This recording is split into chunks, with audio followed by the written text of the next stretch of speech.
The Department of Gender Relations and the Forensic Science Services have collaborated to raise awareness for the 16 Days of Activism campaign against gender-based violence. The international campaign runs every year from November 25th, the International Day for the Elimination of Violence Against Women, to December 10th, Human Rights Day. This year's Unite campaign is being held under the theme, Orange the World, Generation Equality Stands Against Rape. There is a lot of interest around consent, around gender-based violence as a weapon of war, or a weapon during war, and on response. For our part in St. Lucia, we're focusing on consent and response to get people to understand that first, rape is a serious issue. But rape is the end result of a whole lot of stuff that happened before that. Creating a culture of enthusiastic consent, redefining masculinity, and ending victim blaming are among some of the ways people can stand against rape culture. Janie Joseph says, for every report of rape, there are 10 others that go unreported. She explained that rape is rooted in thoughts, beliefs, and stereotypes about women and what they represent, and the extent of control men have over them. However, having said that, rape and gender-based violence broadly is not just a problem that women face. It's a whole of society problem. Some men are also raped, and because of the emphasis on rape being a woman's problem, they are so ashamed to come out and indicate that, hey, this has happened to me. We also recognize too that in St. Lucia it is very much underreported, right? We also recognize too that there's a lot of misinformation around rape and what it really is.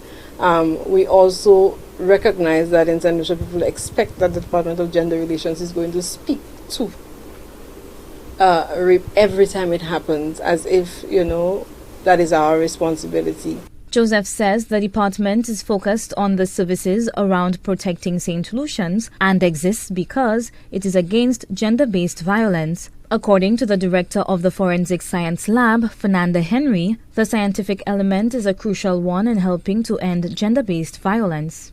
Based on casework that I have done and the cases that I see coming through the laboratory, I think we have a major problem of gender-based violence in St. Lucia, and we need to start looking at it more effectively through gathering statistics so that we can use the evidence to drive our decision making with respect to establishing appropriate essential services. Henry says agencies such as the Division of Gender Relations, Social Services, Family Court, the police and the judicial systems need to come together in order to send a message of zero tolerance for gender-based violence on all levels. It starts with the situation, it starts with the scenario. So we have to investigate the scenario. We have to understand the scenario, understand the survivor, understand the perpetrator, so that we can fully address it. Because it's not just about getting a guilty verdict, but it's about providing support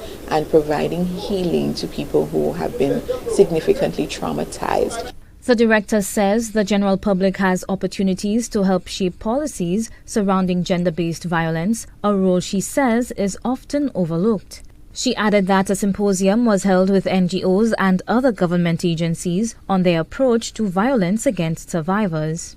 To understand where we are, what we should be doing, what we are doing, and where we're going. So at the laboratory, we are also have a vested interest in the investigative role that we play and how we can improve that. So we have had training with the Ministry of Health with respect to the sexual assault evidence collection kit, ensuring that the physical evidence that we will analyze is done well, so that when we have that in eventual judicial proceeding, that all of the evidence is presented and it is in good standing for the court.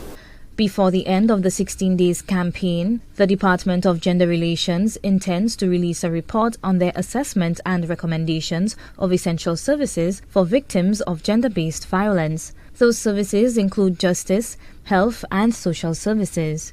Ratify ILO 190 is a central demand of this year's global 16 Days campaign that aims to mobilize women across movements to collectively take action in advancing the ratification and implementation of the newly adopted ILO instruments, Violence and Harassment Convention 2010 C190 and Violence and Harassment Recommendation 2019 R206.